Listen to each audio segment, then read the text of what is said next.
Session मैं start करता हूँ. So here I am sharing my screen. मैं मेरा स्क्रीन आपको शेयर कर रहा हूँ. तो इस पावर पॉइंट के माध्यम से मैं आपको आज का जो सेशन है वो हम लोग आपको बताएंगे. सो आज का जो हमारा जो टॉपिक है वो है women health and serenity. Right, yoga and mental serenity के बारे में आज हम बात करेंगे. एंड खास करके इज फॉर द वुमेन, महिलाओं के लिए खास करके हमसे बात करें. सो वैसे तो अभी देखिए इंटरनेशनल योगा डे है, तो हर जगह ये योगा का वायुमंडल जो है, वातावरण सब जगह बन चुका है. राइट, तो ये जो वायुमंडल बन चुका है योगा का, अगले 2-4 दिन तक ये रहेगा. राइट, तो फिर इसके बाद क्या है, तो इसके लिए इसको कंटिन्यूएशन करने के लिए इसकी जरूरत कैसी है, इसके बारे में थोड़ा सा बात करें. सो सबसे पहले नमन करता हूं नारी शक्ति को. ये बहुत ही खूबसूरत तस्वीर यहाँ पे दिखाई गई.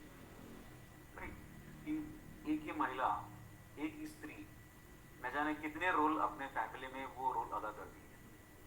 घर का काम से लेकर बाहर का जरा शॉपिंग, जो भी खरीदी करना है सब कुछ, और अपना प्रोफेशन, जॉब, बिजनेस, ये सब संभालते हुए न जाने कितने उसके साथ तकलीफें आती है, लेकिन हर तकलीफों का वो डट के सामना करती है और आगे चलती है. तो इसलिए उनको दोनों हाथ जोड़ के नमन करता है. सो महिला के जीवन में ये जो 3 इंपॉर्टेंट फेज आते हैं जहां पे उसको ये स्ट्रेस या मेंटल हेल्थ कहीं ना कहीं इम्बैलेंस हो सकता है. तो पहला है कि around the time of their period, okay, premenstrual, उसको हम कहते हैं प्रीमेंस्ट्रुअल डायस्फोरिक डिसऑर्डर, जहां पे फर्स्ट टाइम उसको मेंस्ट्रुएशन साइकिल जहां पे स्टार्ट होता है, तो वहां पे फिजिकल और मेंटल बहुत सारे चेंजेस उसमें दिखाई देते हैं. दूसरा है ड्यूरिंग और आफ्टर प्रेगनेंसी. ओके, शादी और शादी के बाद प्रेगनेंसी, ये जो उसके जीवन का एक महत्वपूर्ण हम कहते हैं माइलस्टोन है. और तीसरा है मेनोपॉज, जो जहां पे मेनोपॉज का जो ट्रांजिशन जो फेज होता है वहां पे, तो वहां पे भी बहुत सारे फिजिकल, साइकोलॉजिकल, मेंटल बहुत सारे चेंजेस, बहुत सारा स्ट्रेस, प्रेशर वो महसूस करती है. तो ये 3 फैक्टर जो है उसके जीवन में बहुत इंपॉर्टेंट है, और ये पूरे लाइफ में उसको अपने मेंटल हेल्थ का जो फाउंडेशन बोलिए, या फिर उसका बहुत सारे मेंटल हेल्थ रिलेटेड उसके बहुत सारे परिणाम वो ऑब्जर्व करती है या फिर एक्सपीरियंस करती है. और यहाँ पे एक सर्वे है डेली आरएक्स इस वेबसाइट पे है, the role of gender in mental health for women. यहाँ पे बताया गया है कि 2 गुना ज्यादा, मतलब 2 टाइम्स ज्यादा देन मेन, ये वुमेन जो है वो पोस्ट ट्रॉमेटिक स्ट्रेस डिसऑर्डर के लिए ज्यादा, उसके लिए कैन से 2 times they are more probable for that. 3 times more they are prone to anorexia and bulimia are more common in women. The 2 times more the women attempt for suicide, जो कि higher rates of anxiety के disorder से वो गुजर रही है. हर एक महिला, हर 12 महिला के पीछे एक महिला will develop alcohol dependence during their life. And और एक वो मेन से ज्यादा दुगनी वो डिप्रेशन में आती है. तो यस, ये दीज आर द स्टैटिस्टिक्स. और जो रीजन में मैंने बताया है कि ये 3 phases, important phases of life. And और एक इंपॉर्टेंट बात इसमें है कि महिलाएं पुरुषों से कंपैरिजन में ज्यादा इमोशनल होती है. भगवान ने ऐसा बनाया है आप महिलाओं को. अगर आपने एक किताब पढ़ी है, men are from Mars and women from Venus, इस किताब में महिलाओं के बारे में बहुत अच्छे उन्होंने बताया कि कैसे दोनों ही अलग अलग है. अगर दोनों कितना भी कोशिश करते हैं, लेकिन फिर भी भगवान ने उनको कुछ चीजों में अलग अलग बनाया, तो वहां पे डिफरेंस ऑफ ओपिनियन होते ही है. और ये डिफरेंस ऑफ ओपिनियन होते हैं, और फिर घर की जिम्मेदारियां होती है, घर में बड़े लोग होते हैं, सब लोगों का एक्सपेक्टेशंस पूरा करते करते कहीं ना कहीं वो अपने मेंटल हेल्थ को कहीं ना कहीं उसको वो खराब कर सकते हैं. और इसका कारण है, इंपॉर्टेंट कारण है स्ट्रेस. और अगर आरोग्य की बात करते हैं, हेल्थ की बात करते हैं, तो हम मेंटल हेल्थ या फिजिकल हेल्थ की अगर हम बात करते हैं, व्हाट इज हेल्थ? WHO ने तो कहा है कि merely absence of disease is not a health. It's a complete state of physical mental, spiritual and social well-being, and it is taken from the Ayurveda. Ayurveda में कहा गया है कि क्या है आरोग्य या हेल्थ का डेफिनेशन क्या है? समोदोषा समाग्निश्चा समधातु मलक क्रिया प्रसन्नात्मेन्द्रिय मनः सप्त अधीन इति अभिधीयते। मतलब कोई व्यक्ति जिसके दोष जो कि अग्नि है, ओके अग्नि है या फिर कोई धातु है, सप्त धातु है हमारे शरीर में, दोष यानी त्रिदोष है, कफ वात पित्त, अग्नि है यानी हमारी पाचन अग्नि है, जठराग्नि है, सप्त धातु है, रक्त है, मांस है, मेद है, मज्जा, शुक्र, अस्थि, ये सात हमारे शरीर की जो धातु है, और हमारी मलक क्रिया यानी उत्सर्जन क्रिया, ये सारी क्रियाएं बैलेंस में, और साथ ही साथ हमारा आत्मा, इंद्रिय और मन प्रसन्न है, तभी इसको स्वस्थ कह सकते हैं। हम फिजिकली बहुत फिट है, जिम जाते हैं, अच्छे से डेली ट्रेडमिल करते हैं, बहुत सारा वेट उठाते हैं, रोज हम 5-10 किलोमीटर चलते हैं, 10,000 स्टेप्स हम लोग चलते हैं, ये सब ठीक है, लेकिन अगर हमारा इंद्रिय, मन और आत्मा अगर प्रसन्न नहीं है तो हम इसे हेल्दी नहीं कह सकते। पूरी हेल्थ में अलग अलग टाइप्स के हेल्थ है, फिजिकल हेल्थ है, मेंटल हेल्थ है, इमोशनल हेल्थ है, सोशल हेल्थ है, spiritual. These are the parameters of health. और आज हम बात करने वाले मेंटल हेल्थ। एक बंदे ने पूछा कि भैया ये स्ट्रेस क्या है, व्हाट इज द स्ट्रेस? तो फिर मैंने क्या कहा, I lock him in a room with a high speed internet and just 1% mobile battery. कैसे महसूस होगा उस बच्चे को, राइट? जो अभी उसको महसूस होगा that is called as a stress. And आज के दिन में हम सभी को यही महसूस होगा, ये स्ट्रेस, राइट? तो ये स्ट्रेस क्या है? मेंटल हेल्थ का सबसे इंपॉर्टेंट जो फैक्टर है वो है stress. The stress is it's a feeling of being overwhelmed or unable to cope mental or emotional pressure। देखिए दोस्तों, ये प्रेशर और स्ट्रेस इन दोनों में अंतर है, ये ध्यान में रखिए। ओके, स्ट्रेस और प्रेशर इन दोनों में अंतर है, ये पहले आप ध्यान में रखिए। क्यों? ओके, क्योंकि होता क्या, हमको लगता है कि जनरली प्रेशर होता है बाहर से आता है, राइट? और हमको लगता है मेरा स्ट्रेस बहुत बड़ा है, लेकिन ऐसा नहीं है। प्रेशर ये बाहरी चीज है, और उसको उस प्रेशर को सहन करने की हमारी क्षमता जो है वो अंदर से, राइट? प्रेशर बाहर से आता है, उसको फेस करने की क्षमता अंदर से आती है, और इसे फेस करने की हमारी जो क्षमता है वो जितनी कम होगी उतना हमारा स्ट्रेस बढ़ता जाए। Okay, in simple way the stress formula is pressure divided by resilience। Resilience हमारे इसको सहन करने की क्षमता, जितनी हमारी रेजिलियंस कम उतना स्ट्रेस ज्यादा, जितना हमारा रेजिलियंस ज्यादा उतना स्ट्रेस कम। प्रेशर के ऊपर हमारा कोई कंट्रोल नहीं है, but we can control our resilience. हम हमारा रेजिलियंस जो है उसे हम डेवलप कर सकते हैं, राइट? सो जितना ज्यादा रेजिलियंस उतना हमारा stress come. So what is the stress? The stress is a physical, chemical or emotional factor that causes bodily or mental tension, and it may be a factor in disease condition. Stress and stress management is a very personal or a subjective thing. It is based on your personality, your experience and what has worked in the past. आपका past experience क्या है, आपकी personality कैसी है, इसके ऊपर आपका stress depend करता है। And must stress come from a feeling of powerlessness। हमारे शक्तिहीन जब हम लगते हैं तभी ये स्ट्रेस हमको महसूस होता है। In short, what is stress? It's a situation that releases emergency signal और स्टिमुली, फाइट और फ्लाइट सिचुएशन। जब भी हमारे सामने कोई समस्या आती है तब हमारे मन में ये ऐसी सिचुएशन क्रिएट होती है कि हम या तो उसका डट के सामना करें या फिर उससे हम दूर भाग के जाए। ऐसे सिचुएशन को हम स्ट्रेस सिचुएशन हम कह सकते हैं। सो ये स्ट्रेस कैसे दिखता है, कैसे होता है ये स्ट्रेस, उसके कुछ सिम्टम्स है। तो फर्स्ट हम लोग बात करेंगे इमोशनल सिम्टम्स के बारे में। We become easily frustrated, agitated और मूडी। हम जल्दी फ्रस्ट्रेट हो जाते हैं, फीलिंग और पूरा भर के आता है, मतलब पूरा अंदर से हम लोग भर के आते हैं। हैविंग डिफिकल्ट रिलैक्सिंग, रिलैक्स करने में हमें डिफिकल्ट लगती है, मन से रिलैक्स होने में तकलीफ होती है। हमारा सेल्फ रिस्पेक्ट, सेल्फ एस्टीम कम होता है, हम डिप्रेशन में चले जाते हैं। हमारा खाने का पैटर्न, खाने की हैबिट जो है चेंज हो जाती है, एंड लोगों से दूर रहने की इच्छा होती है, अकेला रहने की इच्छा होती है।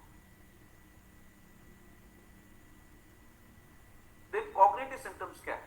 कॉन्स्टेंटली वरी, हम लोग कंटिन्यूसली सोचते रहते हैं, हमारे मन में विचारों की दौड़ चालू हो जाती है, किसी चीज में फोकस करने में हम लोग खुद को अनेबल महसूस करते हैं और हमारा जजमेंट पावर जो है गलत हो जाता है, कम हो जाता है। कुछ जजमेंट हम करते हैं तो कहीं ना कहीं हमको लगता है कि यार ये गलत हो रहा है, बहुत सारे हमारे डिसीजन गलत हो जाते हैं। तो बिहेवियरल सिम्टम्स क्या है इसका? प्रोक्रास्टिनेटिंग, हम लोग चीजों को आगे ढकेलते हैं, चलो आज करे सो कल करो, है ना, बोलते हैं। और उसको जस्टिफाई कैसे करते हैं? अरे किसी ने तो कहा है आज करे सो कल करो, परसों और कल करे सो परसों, इतनी भी क्या जल्दी है, जब जीना है हमको बरसों। करेक्ट? ये एटीट्यूड ये बन जाता है। बहुत ज्यादा खाना या बहुत कम खाना, ऐसा हमारे बिहेवियर बन जाता है। Increase use of alcohol, drugs और सिगरेट्स, इसके कहीं ना कहीं व्यसनाधीन हम बन जाते हैं। And exhibiting more nervous behaviour, हर वक्त हम नर्वस रहने लगते हैं। ये ऐसे कुछ सिम्टम्स खास करके महिलाओं में ये ज्यादा कुछ पाए जाते हैं। ये स्ट्रेसर्स कौन है, इनके रीजंस क्या है? कुछ common internal stressors, inability to accept the uncertainty, ये जीवन में जो अनिश्चितता है इसको एक्सेप्ट करने की हमारे मन की क्षमता जो है वो कम हो जाती है। हम जल्दी जो भी हमारे जीवन में घटनाएं घटती है उसको हम जल्दी एक्सेप्ट नहीं कर पाते, इसलिए ये तकलीफें हमें होती है। पेसिमिज्म, एक्टिव नहीं, चलो जो चल रहा है उन्हें तो देखा जाएगा, है ना, कल किसके हाथ में है। नेगेटिव सेल्फ टॉक, मेरा अच्छा होगा नहीं, मेरा अच्छा नहीं होगा, मेरे साथ ऐसे ही होता है, मेरे साथ वैसे ही होता है, जो नेगेटिव खुद के साथ हम बातें करने लगते हैं। अनरियलिस्टिक एक्सपेक्टेशंस, कभी कभी अनरियलिस्टिक, अरे ये ऐसा हो जाए, ये वैसा हो जाए, अगर वो एक्सपेक्टेशंस पूरे नहीं होते हैं तो फिर तकलीफ होती है।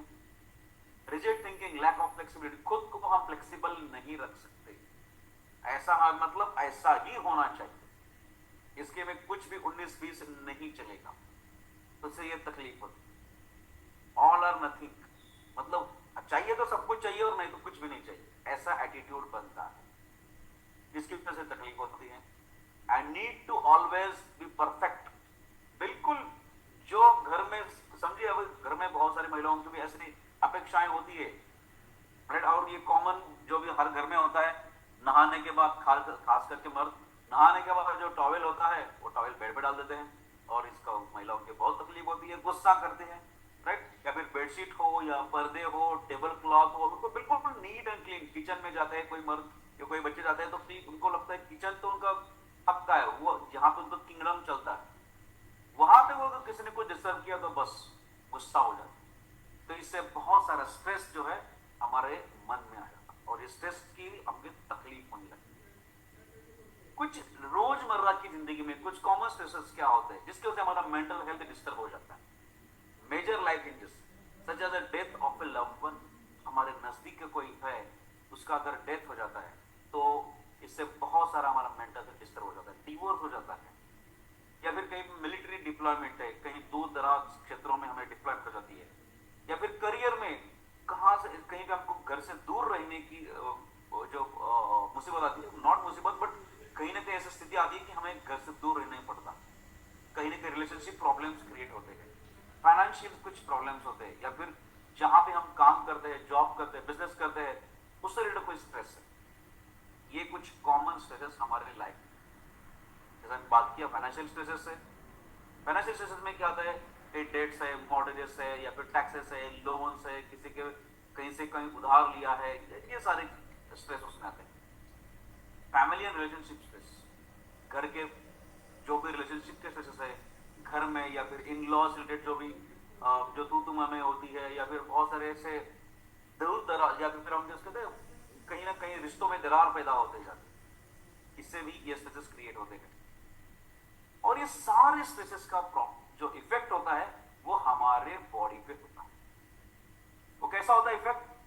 ये इफेक्ट होता है changes in our skin, skin के ऊपर बात करेंगे, हमारा स्किन का टेक्सचर है ना, खास करके चेहरे पे झुर्रियां आती है, रिंकल्स आते हैं, मॉइस्चर कम हो जाता है, स्किन में बहुत सारे बदलाव आते हैं, कहीं ना कहीं ब्लैक स्पॉट्स होते हैं, बाल जो है गिरना जो होता है वो प्रॉब्लम्स क्रिएट होते हैं। क्यों? Because of stress.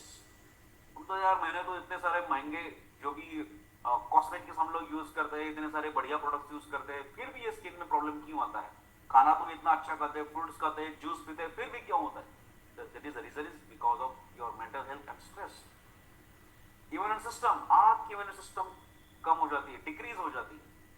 Hormonal balance पे बहुत ज्यादा अटैक होता है बिकॉज ऑफ द स्ट्रेस। जो भी ग्लैंड्स होते हैं हमारे शरीर में, जहां पे हार्मोन सीक्रेट्स होते हैं, उन हार्मोन्स के सीक्रेशन में इनबैलेंस होता है, जिसकी वजह से हमारे पूरे शरीर में इसकी तकलीफ होती है। बोन्स बोन्स में जो कैल्शियम का अब्जॉर्प्शन है वो कम हो जाता है, हमारे बोन जो है ब्रिटल बन जाता है, उनका कैल्शियम कम हो जाता है। ब्रेन ब्रेन को बहुत तकलीफ होती है, थकावट महसूस होती है, कंसंट्रेशन कम होता है, मूड जो है हर बार मूड स्विंग इधर उधर होता रहता है। हार्ट में प्रॉब्लम होता है, increase heart rate, blood pressure बढ़ता है, गट का हेल्थ कम हो जाता है, ब्लड का हेल्थ जो है बिगड़ जाता है, पाचन शक्ति हमारी बिगड़ जाती है। और मसल में क्या होता है, प्रोटीन ब्रेकडाउन होता है और उसमें नया मसल्स बनना या फिर ये सारी जो डीजनरेशन की प्रोसेस वहां पे स्टार्ट होती है। तो ये सारा इफेक्ट जो है हमारे बॉडी पे because of stress and mental health disturb होने की सारी चीजें। इमोशनल इफेक्ट क्या होता है? इसका इफेक्ट चिड़चिड़ापन बढ़ता है, एंग्जाइटी बढ़ती है, मन में डर पैदा होता है, फ्रस्ट्रेशन होता है, कहीं ना कहीं जो है भूलने की आदत हो जाती है, कब अटेंशन देना कम होता है, इरिटेशन ज्यादा लगता है, मोटिवेशन जो है कम होने लगता है, धीरे धीरे डिप्रेशन में आने लगता है और हमारे एपेटाइट में या पाचन शक्ति में कहीं ना कहीं ये बदलाव आने लगते हैं। ये सारी चीजों के लिए कैसे इसको हम कोप करें, राइट? इसके साथ हम कैसे बदलाव लेके आए, इसको हम कैसे मैनेज करें, इसके लिए कुछ हमारे पास कुछ छोटे छोटे नुस्खे हैं जिसको हम इस्तेमाल कर सकते हैं। तो फर्स्ट जो भी है वो है फाइंड अ सपोर्ट सिस्टम। एक सपोर्ट सिस्टम ढूंढ लीजिए कि जिसके साथ आप बातें कर सकते हैं, जिसके साथ आप हमारे मन की बातें जो है, अपनी मन की बातें लोगों के साथ शेयर, जिसके साथ आप खुल के बात कर सकते हैं। एग्जाम्पल की अगर हम बात करेंगे, प्रेशर कुकर आपने देखा होगा, प्रेशर कुकर पे ऊपर सीटी होती है। वो सीटी क्यों होती है? क्योंकि जो प्रेशर उस प्रेशर कुकर में बिल्टअप हो रहा है, वो प्रेशर रिलीज करने के लिए वो सीटी दी होगी। इमेजिन कीजिए अगर उसको वो सीटी नहीं होगी तो क्या होगा? वहां पे अगर वो सीटी नहीं होगी तो वो प्रेशर कुकर जो ब्लास्ट हो जाए। इसी तरह इंसान का भी ऐसे होगा। अगर आपके लाइफ में कोई प्रेशर कुकर का वो सीटी नहीं है जिसके साथ आप जो प्रेशर है वो रिलीज कर सकते हैं, जिसके साथ आप बातें कर सकते हैं, तो भी ब्लास्ट हो सकता है। इसलिए कोई ना कोई बंदा ढूंढ लीजिए, एक व्यक्ति ढूंढ लीजिए जिसके साथ आप मन की बातें शेयर कर सकते हैं। अपना एटीट्यूड चेंज करना है, रियलिस्टिक बनना है, प्रैक्टिकली सोचना है, ये बहुत इंपॉर्टेंट है। अगर ये नहीं करेंगे तो हमारा मेंटल हेल्थ में कहीं ना कहीं ये गड़बड़ हो सकती है। गेट ऑर्गेनाइज, अपने आप को ऑर्गेनाइज करिए। वैसे तो महिलाएं होती हैं ऑर्गेनाइज, लेकिन अपना टाइम के बारे में उसको शेड्यूल बनाइए, अपने टाइम को ऑर्गेनाइज कीजिए, क्योंकि बहुत सारी जो मेंटल हेल्थ जो डिस्टर्ब होती है बिकॉज ऑफ हमारे शेड्यूल की वजह से। क्योंकि हमको इतना काम करना होता है, घर का काम करना होता है, बच्चों को देखना होता है, बच्चों का स्कूल, बच्चों का होमवर्क, उनका स्टडी, घर वालों की जो भी बड़े बुजुर्ग है उनका ख्याल रखना होता है, साथ साथ हमारे जॉब बिजनेस जो भी उसको भी संभालना होता है। तो दिन सुबह 4:30-5 बजे दिन स्टार्ट होता है, रात को 10:30-11-12 बजे तक चलता है उनका दिन। इसलिए कहीं भी उनको ये सांस लेने के भी, चैन की सांस लेने की फुर्सत नहीं मिलती। इसलिए उनको ऑर्गेनाइज होना जरूरी है, अपना टाइम जो है वो देखना, शेड्यूल करना जरूरी है। टेक ब्रेक्स, अपने लिए बीच में छोटा छोटा ब्रेक लीजिए, 1-2 मिनट, 5 मिनट, 10 मिनट का अपने लिए ब्रेक लीजिए और वो टाइम से अपने लिए, खुद के लिए मोबाइल, टीवी सब कुछ दूर रखिए।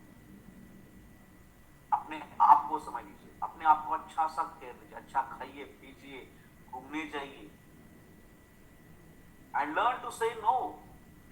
यस, हर बार होता क्या, बहुत बार होता क्या है कि हम लोग सबको हाँ बोलने की कोशिश करते हैं और जिसकी वजह से हर एक की एक्सपेक्टेशन पूरी करने की कोशिश करते हैं और जो एक्सपेक्टेशन ऑफ कोर्स पूरे नहीं होते। हम लोग सबको 100% सेटिस्फाई नहीं कर सकते। इसलिए ये नो कहना सीख लीजिए। कहां पे नो कहना है, भैया ये काम मेरे से नहीं हो सकता, आई एम सॉरी।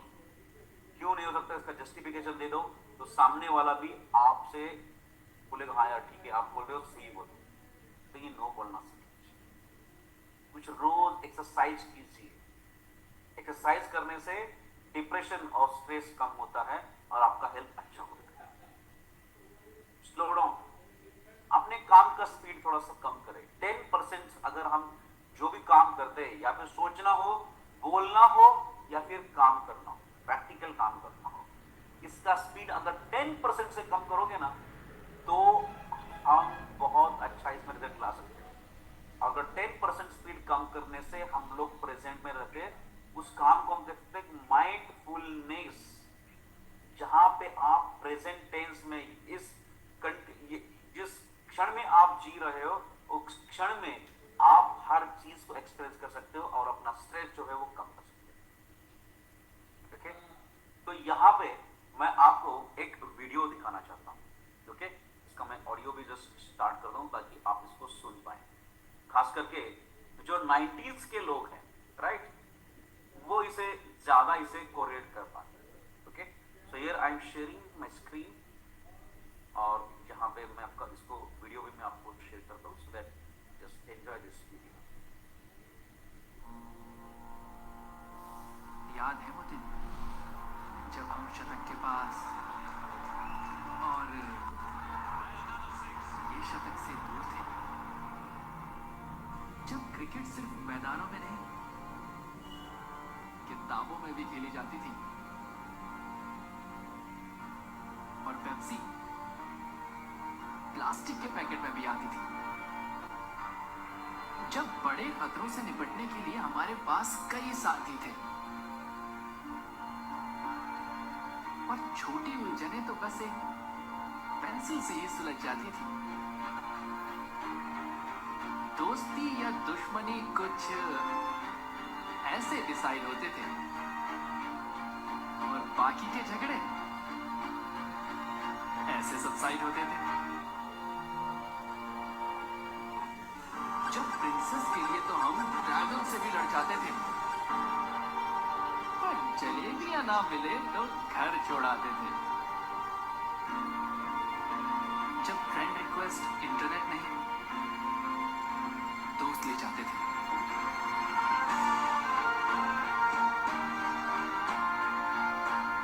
और अच्छी खबरें साइकिल पे सवार मुस्कुराते आते थे। जब 5 रुपए का मैच जीत पूरी टीम मजे उड़ाती थी, और ये करते सबको नानी याद आती थी।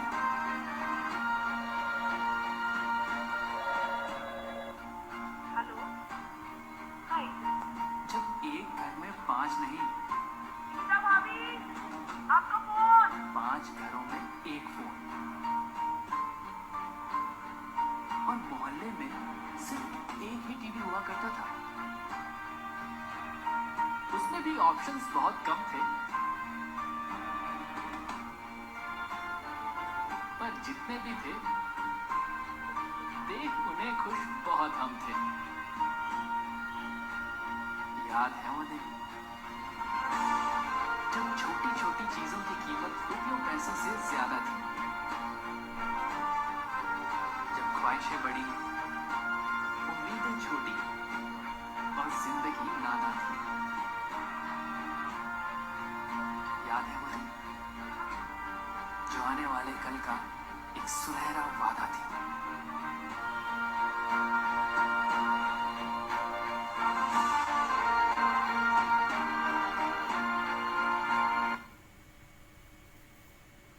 यस, राइट, ये वीडियो देख के आपको आपके बचपन के दिन शायद आप याद आए। यहाँ पे बहुत बढ़िया उन्होंने बात दी कि ये छोटी छोटी चीजों, ये छोटी छोटी चीजें हैं, ये रुपए और पैसों से भी ज्यादा कीमती, राइट। तो ये जो चीजें हैं आज हम मिस कर रहे हैं, क्योंकि ये छोटी छोटी चीजों में जो आनंद है, जो खुशियां हैं, वो हम मिस कर रहे हैं। और इन छोटी छोटी चीजों को, इनका आनंद कैसे लेना है, ये हमें एक चीज जो सिखाती है, उसे हम कहते हैं योगा। यस, आप बोलेंगे योगा और इसका क्या संबंध है? Yes, so now I am going to share you कि ये कैसे हमें योगा जो है हमारे लाइफ में हमारा मेंटल हेल्थ इंप्रूव करेगा, और कैसे हमारे मन की शांति के लिए राइट। यस, मुस्कुराइए, हंसिए and learn to relax. Develop a regular relaxation routine.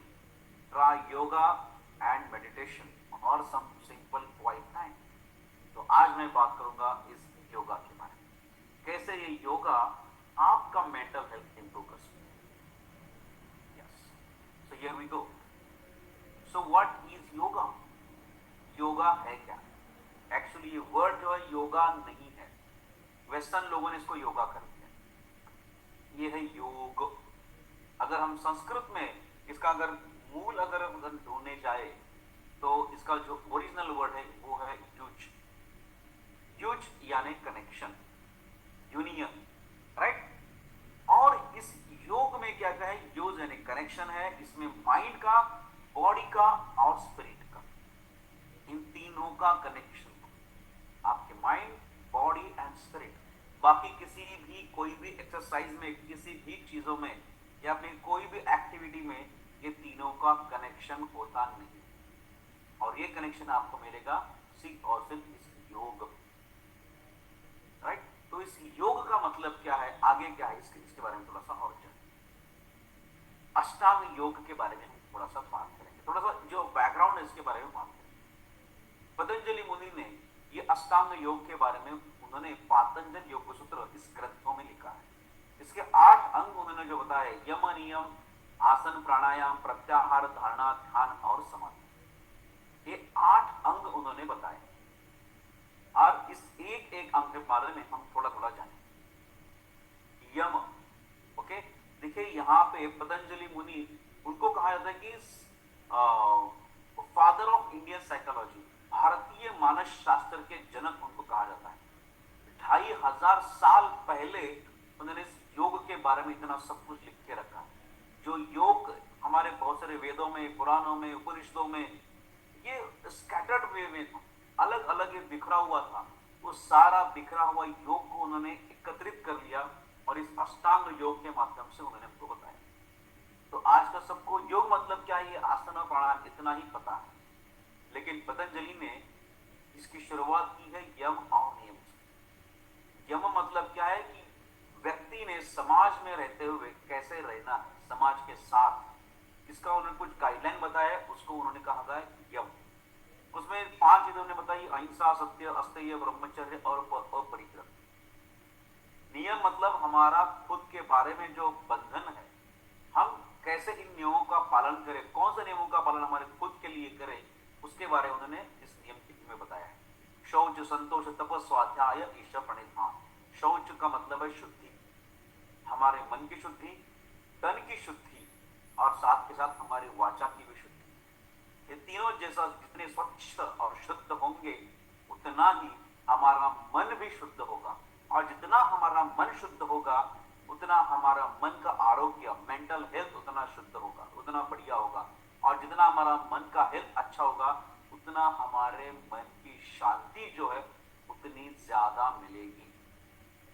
और अगर कहीं इसमें गड़बड़ हो भी जाती है तो उन्होंने बताया कि चलो यार संतोष रखो, आनंद से रहो, तप करो, तप यानी कष्ट करो कुछ अच्छे चीजों के लिए। देखिए अगर कल सुबह अगर मैंने आपको कहा कि भैया हमको अभी कल कहीं ना कहीं पिकनिक पे जाना है, राइट, और रात को इसकी तैयारी, जॉब का ये आना, घर का जो भी खाना जो है सब करते करते तैयारी करते करते रात के 12 बज गए, लेकिन कल सुबह 4 बजे मुझे निकलना है, तो फिर भी हम क्या करते, कष्ट तो हो रहा है शरीर को, मन को भी कष्ट हो रहा है, इतने 4 बजे कैसे उठना है, लेकिन फिर भी क्या करते हैं, एक अच्छी चीज हमारे लिए होने वाली है, वो क्या है, कल मैं पिकनिक के लिए एक दिन एंजॉय करने के लिए जा रहा हूं, राइट। तो ये कष्ट सहने की हमारे मन की तैयारी होती है, इसी को हम तप ऐसा कह सकते हैं, राइट। तो ये तप मतलब वो तप। उसके बाद उन्होंने बताया है कि आसन, आसन में तो इतने सारे आसन है कि बस पूछो मत। इस आसन से क्या होता है वो आगे हम देख के लेंगे। आसन में अनेक प्रकार होता है, ध्यानात्मक आसन, स्वास्थ्य के लिए आसन और आरामदायक आसन।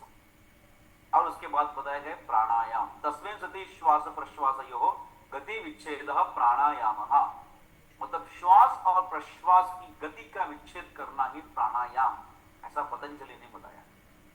उसके बाद उन्होंने 5वां जो बताया प्रत्याहार, इंद्रियों को उनके आहार के माध्यम से वश में लेना। इंद्रियों का जो आहार है, जो जैसे कि आंख, कान, जीभ, जो ऐसे इंद्रिय है, ये हर इंद्रिय का उनका आहार का, इंद्रिय का अपना अपना भोजन होता है। उन इंद्रियों के भोजन को वश में करना यानी प्रत्याहार। उसके बाद धारणा, किसी एक विषय पर अपने मन को केंद्रित करना और उसके माध्यम से ध्यान और समाधि। ऐसे 8 अंग पतंजलि ने बताए। तो उसके बारे में पहले हम बात करेंगे आसन के बारे में। पतंजलि मुनि ने आसन के बारे में कुछ 3 सूत्रों के माध्यम से हमको बताया, जिसके माध्यम से हम अपना मेंटल हेल्थ उसको अच्छा सा रख सकते हैं। लोगों को लगता है कि यार ये आसन मतलब क्या है कि उल्टे उल्टे पोज लेना, सिर नीचे पैर ऊपर या टेढ़े मेढ़े पोजीशन करना मतलब आसन होता है। नहीं, ये सिर्फ अपने शरीर के टेढ़े मेढ़े पोजीशन तक ये आसन लिमिटेड नहीं है। पतंजलि मुनि ने बहुत सोच समझ के आसनों की व्याख्या की है। उन्होंने बताया है, दूसरे पाद में बताया उन्होंने, 46 का ये वर्ष है, उसमें कहा गया कि स्थिर सुखम आसनम। स्थिर सुखम आसनम। स्थिर मतलब स्टेडी, स्टेबल रहना है। सुखम मतलब सुख की अनुभूति करनी है। आसन मतलब पोस्चर।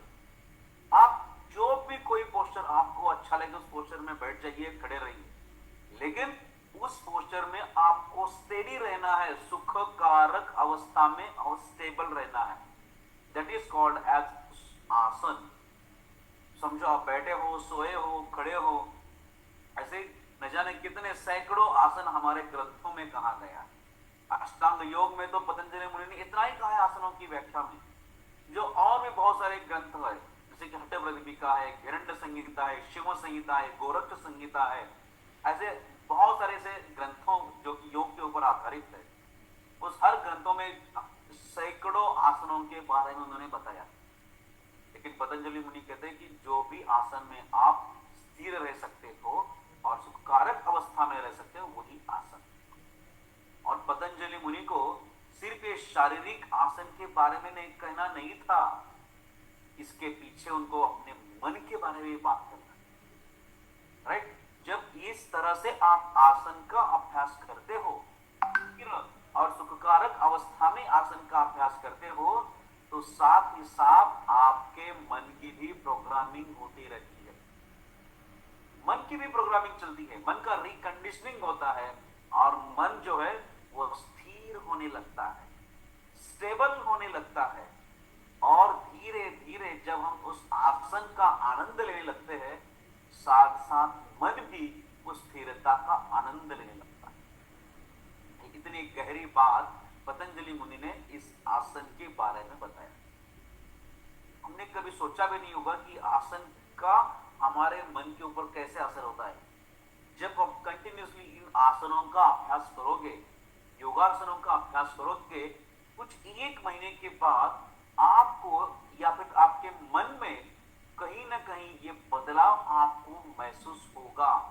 यस, मेरे बहुत सारे स्टूडेंट्स हैं, वो हमको ये बताते हैं, उनका एक्सपीरियंस बताते हैं कि सर हमने तो फ्लेक्सिबिलिटी के लिए, हमारा शरीर जो फ्लेक्सिबल हो जाए, इसके लिए हमने ये योगा का क्लास हमने लगाया था।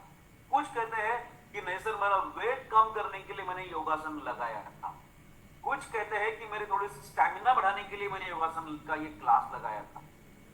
लेकिन जब 1 महीना पूरा होता है, 2 महीने पूरे होते हैं, तो बोलते कि सर ये तो हमको फायदे मिल ही रहे, इसके अलावा भी हम कुछ फायदे महसूस कर रहे हैं। वो क्या है कि हमारी एनर्जी, हमारी पॉजिटिविटी बहुत बढ़ चुकी है। मेरा मन जो है वो धीरे धीरे शांत होने लगा है। मेरा डिसीजन मेकिंग जो एबिलिटी है वो बढ़ रही है। मेरा पेशेंस जो है बढ़ रहा, पहले मेरा पेशेंस बहुत कम था, मेरा पेशेंस जो बढ़ रहा है। जो पहले मैं शीघ्र कॉपी थी, तो अभी वो शीघ्र कॉपी कम होके जो उस चीजों को सुनने की, समझने की मेरी क्षमताएं बढ़ रही। क्यों? क्योंकि हम उस आसन में स्थिर और सुखकारक अवस्था का अनुभव कर रहे हैं। पतंजलि ने बहुत सोच समझ के, कितने अक्षर है इसमें, हार्डली 8 अक्षर है इस स्तोत्र में या सूत्र में। राइट? इन 8 अक्षरों के माध्यम से उन्होंने बहुत ज्यादा उन्होंने बताया। अगर ये एक ही सूत्र के बारे में अगर हम विश्लेषण करने बैठे तो कम से कम 1 घंटे का इसका विश्लेषण हो सकता है। दूसरा सूत्र उन्होंने बताया, प्रयत्न शैथिल्य अनंत समापत्तिभ्याम। प्रयत्न शैथिल्य अनंत समापत्तिभ्याम, मतलब प्रयत्न पूर्वक हम क्या करना है, आसन की अवस्था लेने के बाद प्रयत्न पूर्वक हमारे शरीर को शिथिल करना है। शरीर में जहां जहां पे भी तनाव या खिंचाव महसूस हो रहा है आसन की अवस्था से, जहां जहां पे अननेसेसरी तनाव आया है उसको शिथिल कर दीजिए। और जब इन आसनों का हम अभ्यास करते हैं तब अभ्यास करते करते जो मसल में स्ट्रेच है उसको हम शिथिल करते करते जाते हैं।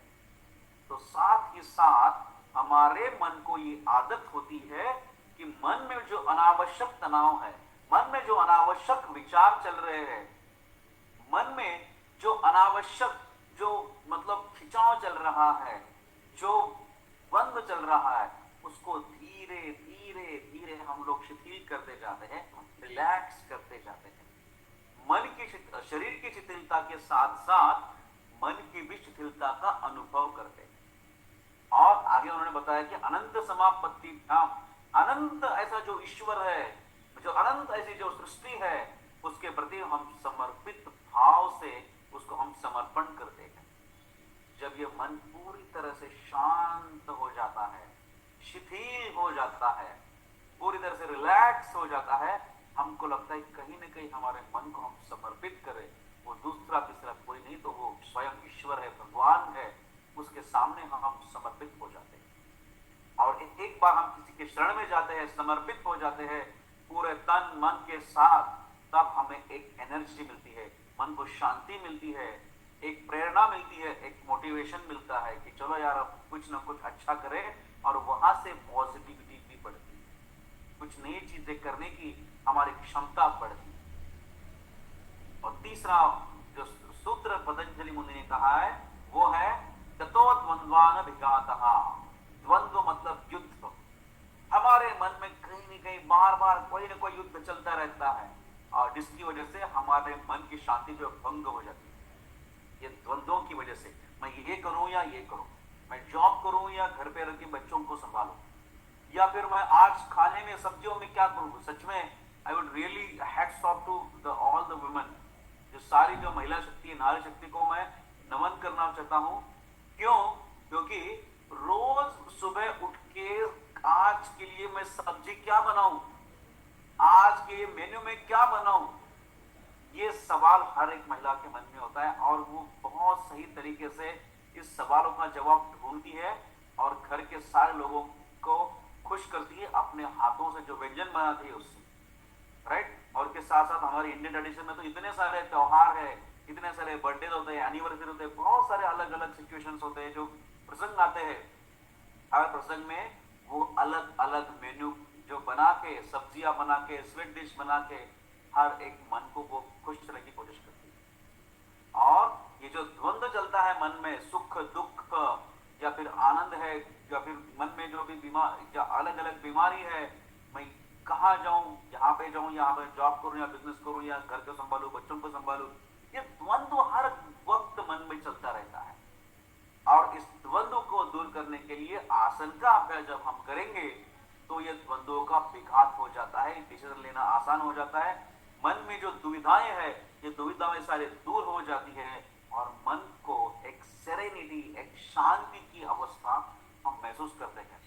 और कभी कभी हमको ही लगता है कि यार मैं इतने सारे काम कैसे कर रही हूँ, और वो भी इतने शांति से, इतने पेशेंस के साथ कैसे कर रही हूँ। ये क्यों हो रहा है? Because of practice of योगासना। योगासन का अगर आप नियमित रूप से अभ्यास करेंगे इस तरह से, तो जरूर आप इस सारी मन के सिचुएशन को आप अनुभव करेंगे। और साथ ही साथ अगला जो सूत्र जो होता है, एक्चुअली दूसरा ही सूत्र है पहले पाद में, ओके। इसमें उन्होंने पतंजलि ने कहा कि योग चित्त वृत्ति निरोधा। ये सारा योग का अभ्यास करोगे तो मन का जो चित्त है और वृत्ति है, इनके अंदर जो भी क्लेश है, जो भी इनको मन की चित्त और वृत्तियों को बिगाड़ने वाली चीजें है, उन सारी चीजों का निरोध करोगे, यानी विरोध करोगे, इनको मन से दूर करोगे। ये योग का फायदा पतंजलि मुनि ने बताया। और लास्ट का जो एक बात मैं आपको बताना चाहूंगा वो है प्राणायाम। पतंजलि मुनि ने कहा है कि तस्मिन् सति श्वास प्रश्वास योग गति विच्छेद प्राणायाम। इस तरह से अगर प्राणायाम का अभ्यास करोगे, जैसे श्वास और प्रश्वास को रोक के, तो इसे ही प्राणायाम कहा जाता है। और इसके परिणाम के बारे में उन्होंने कहा गया है कि ततः क्षीयते प्रकाश आवरणम। प्राणायाम का फायदा उन्होंने बताया कि अगर आप प्राणायाम का अभ्यास करोगे, जो भी आवरण है हमारे शरीर में, हमारे मन के ऊपर जो भी लेप चेप चढ़े हुए हैं, जो कि हमारे अनेक बहुत सारी जो पुरानी धारणाएं हैं, लोगों के बारे में गुस्सा है, अपने बारे में गुस्सा है, जो भी बुरी चीजें हैं, सारी बुरी चीजों का क्षय हो जाता है। ये सारी जो भी बुरी चीजें वो सारी नष्ट हो जाती है। इस तरह से इस प्राणायाम का अभ्यास करने से ये फायदा हमको मिलता है। राइट, अभी लास्ट जो पॉइंट है उस पर हम आएंगे, और वो है ओंकार उपासना। बहुत सिंपल उपासना है ये। योग में ये ओंकार उपासना जो हमको ये गॉडली गिफ्ट है, इस गॉडली गिफ्ट का हमें उपासना रोज रोज करना चाहिए। लेकिन हो क्या रहा है कि हम इसको भूल रहे हैं। दोस्तों, मैं आपको यहाँ पे बहुत इंपॉर्टेंट चीज बताना चाहता हूँ। जो चीजें हम लोग अभी इसको हम वैल्यू नहीं कर पा रहे हैं, और ये हमारे इंडियन लोगों का हम लोग कहते हैं दुविधा या फिर दुर्दशा हम इसे कह सकते हैं, इसे फॉरेनर्स ने ढूंढ लिया है। एक वेबसाइट में आपको बताना चाहता हूं, उस वेबसाइट का नाम है science and duality. Science and duality, इस वेबसाइट पे जाके आप देखिए उन्होंने क्या लिखा है। उन्होंने उनके वेबसाइट के फ्रंट पेज पे लिखा है ohm equals to MC square. Ohm equals to MC square, जो हमने अभी तक नहीं जाना। हम क्या कहते हैं, equals to MC square. Einstein ने कभी बताया था, ये जो एनर्जी है वो मास और जो उसका एनर्जी है वो उसका क्वोशंट है, उसका स्क्वायर करने के बाद एनर्जी है, जिसे उन्होंने एटम बॉम्ब का फार्मूला उन्होंने बताया। और इन्हीं फॉरेनर्स ने कहा गया कि ओम इक्वल्स टू MC स्क्वायर। इस ओम में इतनी ताकत है, जितने एटम बॉम्ब में जितनी एनर्जी क्रिएट होती है उतनी एनर्जी इस ओम में है। और हम में से कितने लोग इस ओंकार का रोज उच्चारण करते हैं, ये बिल्कुल एक सवालिया निशान हम इसके ऊपर पैदा करता है। राइट, तो रोज कम से कम आप 5 बार, 11 बार, 21 बार, 51 बार, 108 बार इस ओंकार का उच्चारण करें, और देखिए हमारे अंदर जो एनर्जी आती है उस एनर्जी में क्या बदलाव आता है। रात को नींद नहीं आती है, रात को कहीं ना कहीं रात को 2 बजे 2:30 बजे बिल्कुल आंख खुल जाती है, और वो आंख लगती नहीं है, जल्दी नींद लगती नहीं है। 2:30 बजे 3 बजे तक 4 बजे तक 4 साढ़े 4 बजे तक नींद लगती नहीं, आती ही नहीं नींद। तो फिर हम थक जाते हैं, फोन चलाते हैं, वो इंस्टाग्राम के रील्स देखते हैं, आंखों की इतने थकान होती है, फिर 4:30-5 बजे हमारी आंख लगती है और फिर आधे पौने घंटे में हम उठ जाते हैं, फिर पूरा दिन थकान महसूस होता है ना। तो ऐसा अनुभव हमको होने लगता है। तो अगर आप रात को सोने से पहले 5 मिनट 10 मिनट अगर ओंकार का उच्चारण करते हैं, तो देखिए कितनी गहरी नींद लगती है। आज मैं किसी सेशन में बता रहा था कि इस ओंकार की वजह से ना सिर्फ मन का, बिल्कुल तर्क के भी बहुत सारे क्लेश दूर हो जाते हैं। आपको हार्ट की बीमारी है, आपको हाई ब्लड प्रेशर की बीमारी है, आपको कोई भी हार्मोनल इम्बैलेंस की बीमारी है, आपको थायराइड की बीमारी है, आपको डायबिटीज की बीमारी है, आपको पचन या फिर गट से रिलेटेड कोई बीमारी है, तो या फिर स्किन से रिलेटेड कोई बीमारी है, तो ओंकार का उच्चारण रोज कीजिए 108 बार। और खास करके उस ऑर्गन पे, उस अंग पे ध्यान करके ओंकार का उच्चारण करें। देखिए कुछ ही दिनों में आपके उस हेल्थ में, उस बीमारी में एक बदलाव आएगा और पॉजिटिव चेंज आपको दिखाई देगा। और एक बार आपका शारीरिक हेल्थ ठीक हो जाएगा, मानसिक हेल्थ भी ठीक हो जाएगा। क्योंकि ओंकार के उच्चारण में जो लास्ट में हम मकार कहते हैं, जो मकार का उच्चारण करते हैं, उसको हम कहते हैं एक तुरीय अवस्था वो प्राप्त हो जाती है हमारे मन। और वो जो अवस्था है, जो कि हमारे ब्रेन की जो फ्रीक्वेंसी है वो तकरीबन 4 से 8 हर्ट्ज, इतनी उसकी फ्रीक्वेंसी कम हो जाती है। मतलब जो शांति की फ्रीक्वेंसी, वो शांति हमारे मन को पहुंच जाती है। उसके अलावा जो वाइब्रेशंस क्रिएट होते हैं, वो वाइब्रेशंस हमारे ब्रेन का जो दिमाग, हमारे सर के अंदर जो स्कल है, उस स्कल को हिट करती है।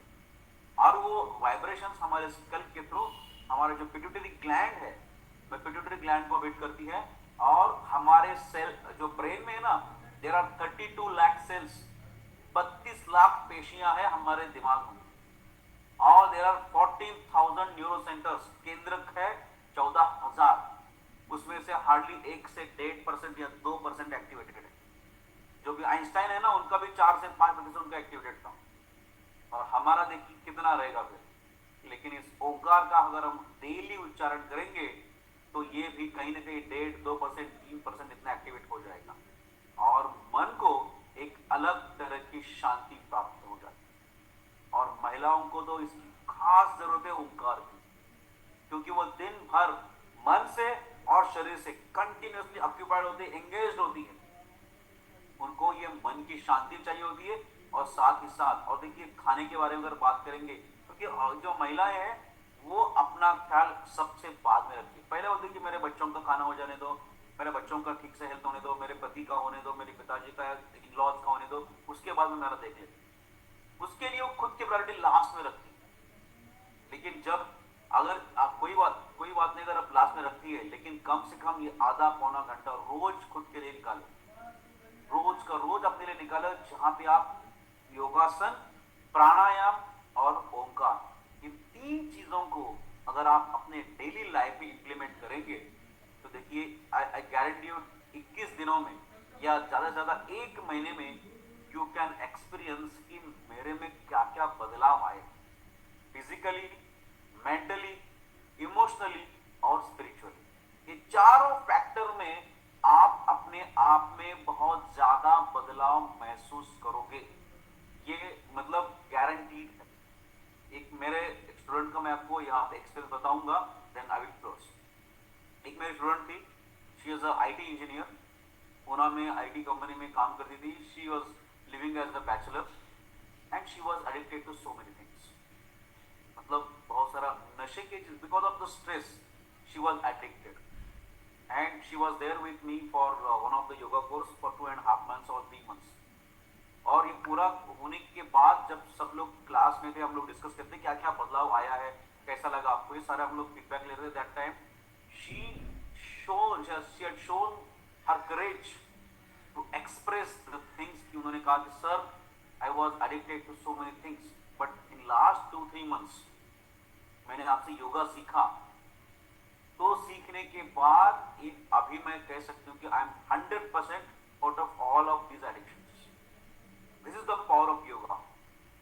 वो आई थी बस फिजिकल हेल्थ ठीक करने के लिए, लेकिन लेके क्या जा रही है बाहर, ये और क्यों हो गया, क्योंकि मन उसका शांत हुआ, mental health, emotional health improve हुआ, तो उसको ये सारी चीजों की जरूरत नहीं लगी। इतना फायदा इस योगा की वजह से हो सकता है। यही मेरे आपसे हाथ जोड़ के सबको रिक्वेस्ट है कि आप इस योगा को एक अपना लाइफस्टाइल बनाइए। इट्स नॉट मेरे लिए हाफ एन आवर 45 मिनट्स का एक्सरसाइज नहीं है, इट्स अ लाइफस्टाइल। इसको आप अपना लाइफस्टाइल बनाइए, और देखिए 1 महीने के अंदर ही आप अपने मेंटल हेल्थ को कितना इंप्रूव कर सकते हैं। ठीक है, इसी के साथ मैं रुकता हूं। Thank you. किसी कोई सवाल है तो आप पूछ सकते हैं। हरिओम, धन्यवाद प्रभु जी। उसके पहले मैं आप सभी को बोलना चाहूंगी कि किसी को अगर कुछ पूछना है तो पहले आप पूछ लीजिएगा चैट के थ्रू, या फिर अनम्यूट कर सकते हैं और पूछ सकते हैं।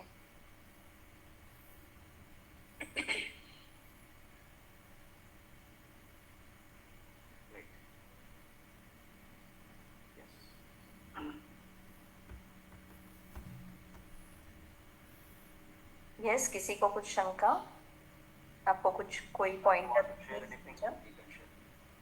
या So it was really wonderful session actually, and very beautifully and I explained basically, and the main thing I observed was the way was very, very with simple words। तो काफ़ी अच्छा रहा, मुझे लगता है कि एक कम समय में किसी इतने गहरे टॉपिक को एक्सप्लेन करना, वो भी सिंपल से वर्ड्स में, So that was really great. Thank you. धन्यवाद सर।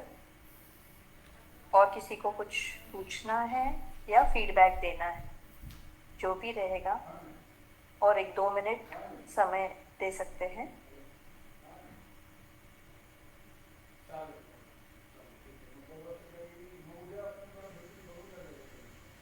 ओके, ठीक है, चलो।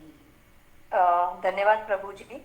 जैसे अभी सर ने कहा कि आपने इतने गहरे टॉपिक को इतनी सरलता और इतने आसान शब्दों में विद प्रैक्टिकल एग्जाम्पल्स, और वो जो वीडियो आपने जो शेयर किया, like that was super. I mean हम उस दौर से गुजर चुके हैं तो हम ज़्यादा रिलेट कर पाए उस चीज़ को, तो उसके लिए बहुत बहुत धन्यवाद। और आपका स्लाइड शो भी, स्लाइड प्रेजेंटेशन भी काफ़ी अच्छा था। तो हम एक्सपेक्ट करेंगे कि हम आपसे फिर से जुड़ सके या आपसे और फिर से हम सुन सकें। तो इस मंच पे उपस्थित सभी लोगों को और प्रभु जी आपको मन शत नमन करते हुए ये सेशन हम एंड करेंगे। लेकिन थैंक यू सो मच फिर से कि you have once again given importance to mental health. It can be either men or it is women. It is common nowadays. Even I don't even want to talk about men and women. It is also affecting the children. Their stress levels are different. They go into a different factor. So I would definitely recommend not only men, women, even kids should, ये जो योग का प्रसार प्रचार है वो अपने नई पीढ़ी को ज़्यादा जागरूक करने की ज़रूरत है। ठीक है, तो इसी के चलते बहुत बहुत धन्यवाद प्रभु जी आपका समय देने के लिए और इतना अच्छा ज्ञान देने के लिए। धन्यवाद। हरिओम। हरिओम।